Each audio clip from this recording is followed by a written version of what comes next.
Una persona normal y corriente, semejante a los millones de españoles que estamos por acá, ¿verdad? Pero que a los 15 años decidió entrar en la orden, una vocación en aquel tiempo tardía, porque la gente entraba a los 11 años. Creo que fue una opción bastante fundamentada, a pesar de mi edad muy joven, ¿verdad? Y a los 23 años me ordené de sacerdote y a los 25 estaba en Uruguay. Y bueno, mi vida ha ido muy unida ya a esa vocación, una vocación a la vida religiosa, dentro de la orden de predicadores, ¿verdad? Y desde el principio estuvo muy marcada por una inquietud social muy grande. De hecho, yo hice la licenciatura en teología y después también hice la licenciatura en sociología, justamente llevado de esta inquietud social. Y desde que me fui a Montevideo trabajé en una parroquia de las afueras de Montevideo, muy obrera, en un tiempo muy difícil. Estuve ahí en los tiempos de la famosa represión y las dictaduras militares de América Latina, ¿verdad? De la Operación Cóndor famosa, ¿verdad?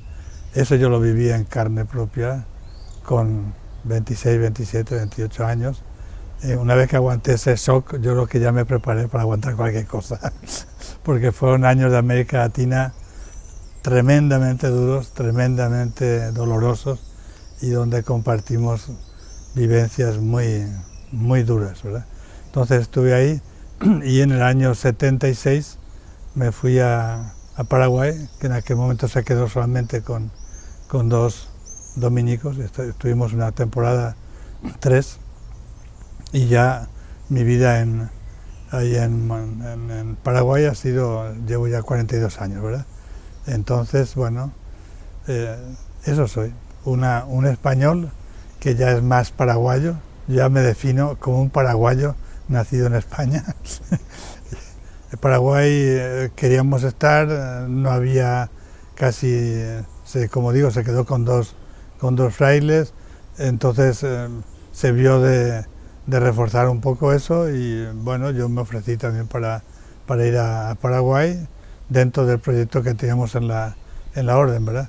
En aquel momento estábamos en Buenos Aires, en Uruguay, y con una sola presencia en Paraguay, ¿no? Ahora tenemos cuatro presencias en Paraguay, ¿verdad? Entonces fue fruto de una necesidad, respondió a una necesidad, ¿verdad? Y bueno, no pensé que me iba a quedar 46 años, ¿verdad? Bueno, hace que soy dominico ya como 60 años.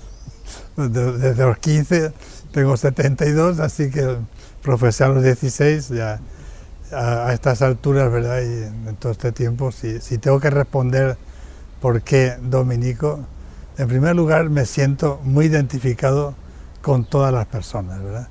Para mí, en primer lugar, todos somos hermanos y todos somos ciudadanos de este mundo único llamado por Jesús a hacer de él una sola familia, ¿verdad? Después, bueno, también me siento muy unido a todos los que creen en Dios, ¿verdad? Y quiero decir que las diferencias para mí son secundarias. Lo importante para mí son las coincidencias, ¿verdad? Y dentro de la vida religiosa, ¿verdad? Que es una opción muy grande, yo creo que soy dominico por 4 cosas que me han atraído mucho de la orden. Primero, la síntesis de misión-contemplación, acción-contemplación, ¿verdad?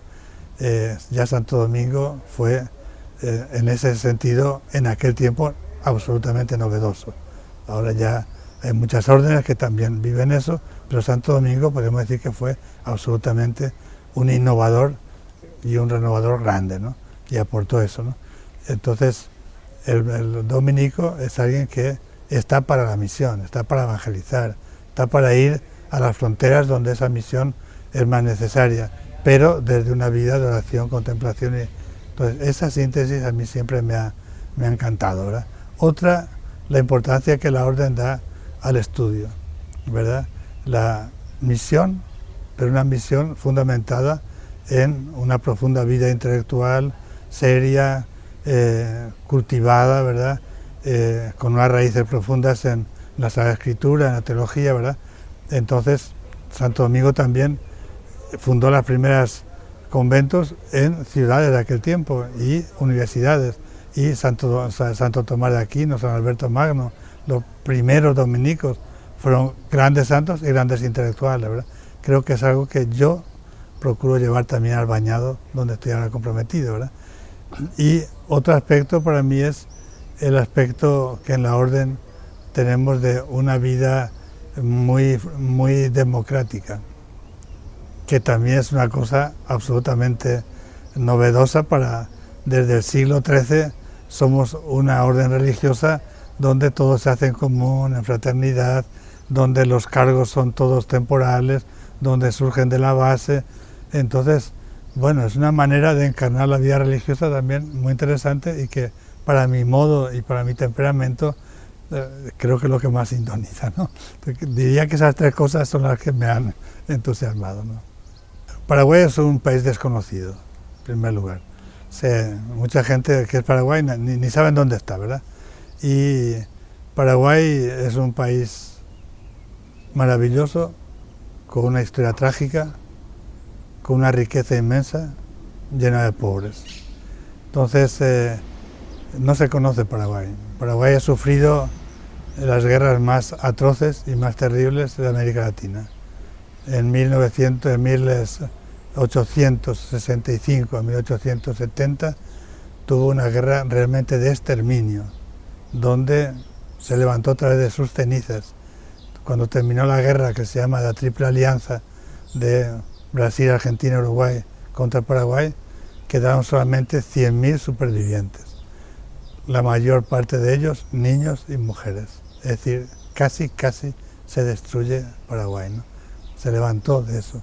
Después ha tenido otra guerra en el 1935 con Bolivia, 3 años, una guerra muy fuerte también, que ganó Paraguay y pudo conservar el Chaco paraguayo. Ya parte se lo robaron en la guerra de Triple Alianza, a Paraguay le quitaron la mitad de Paraguay, ¿verdad? Después tuvo unas dictaduras y unos golpes de Estado, una guerra civil en el 47, breve. 30 años, 35 años de dictadura con Stroessner, de las más sanguinarias y de las más perversas que ha habido. Todas las dictaduras son malas, pero en América Latina. Entonces, es una historia que no se conoce. El paraguayo es un héroe, es decir, ha sobrevivido a esas tragedias, ¿no? Siendo que además proviene de una independencia de la más interesante, de la más grandiosa que ha habido en América Latina. Los países de América Latina y América del Sur se hicieron independientes y se hicieron dependientes del Imperio inglés y no se promocionó la vida del pueblo, de los pueblos, ¿verdad? Todo contrario, ¿verdad? Se hizo más dependiente casi que en la colonia. En cambio, en Paraguay se hizo un proceso absolutamente raro e importantísimo. El desarrollo desde el Paraguay mismo, endógeno, sin depender de fuera, ¿no? Entonces los primeros gobernantes paraguayos, Francia y los López, primero las tierras del Paraguay eran todas tierras del Estado. Cuando hasta la guerra el 90% de las tierras del Paraguay eran tierras del Estado paraguayo. El Estado paraguayo las alquilaba a los campesinos y todos los campesinos tenían tierras y cultivaban y no había problemas y pagaban un canon al Estado, ¿no? Cuando terminó la dictadura, o sea, Francia y los López, en Paraguay casi toda la población sabía leer y escribir, cosa que en Europa el 80% ni leíamos ni escribíamos, ¿no?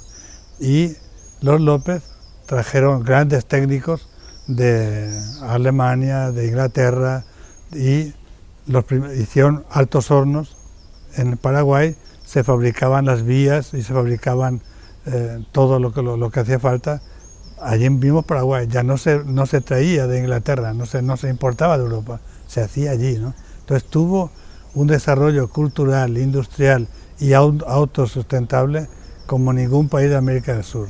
Y eso fue destruido, fue convertido en cenizas en la guerra de la Triple Alianza, ¿no? Entonces, Paraguay tiene una historia muy, muy trágica, de la cual el pueblo paraguayo, a pesar de todo, ha sobrevivido y continúa vivo y continúa con esperanza y continúa, en fin, diciendo adelante, ¿no? Entonces, es un país en este momento con muchos problemas por esa historia, ¿no?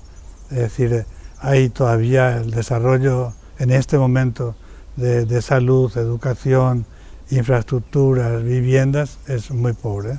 Y quizás en este momento el más débil de toda América del Sur. Y también el proceso político, justamente porque Uruguay tiene una tradición democrática, Chile también, Argentina también, Paraguay no, porque Paraguay, con todo esto, entonces estamos, como quien dice, comenzando a vivir en la democracia. Y entonces eso no se improvisa. Y yo creo que es un proceso lento que va a surgir de las bases, del campesinado, de los sectores populares que van despertándose, que van teniendo conciencia. Creo que eso se está notando. Claro que es muy lento. Y esa lentitud produce mucho dolor, porque se traduce en muertes y se traduce en sufrimientos que en el 2018 ya no son justificables, ¿no? Como digo, yo creo que lo bueno que yo rescato de la presencia de la Orden en el Paraguay es que hemos llegado a tener una gran sintonía, todos los que estamos, los dominicos que estamos. Es decir, como digo, en este momento estamos en 4 lugares, o en 5 podemos decir. Estamos en 3 parroquias, La Crucita, Roque González y El Bañado, pero estamos en La Crucita, que es un centro urbano, estamos en la Universidad Católica y en Centro de Enseñanza, estamos en el interior, en Roque González Santa Cruz, y estamos en El Bañado Tacumbú, en un sector de pobreza urbana extrema, ¿no?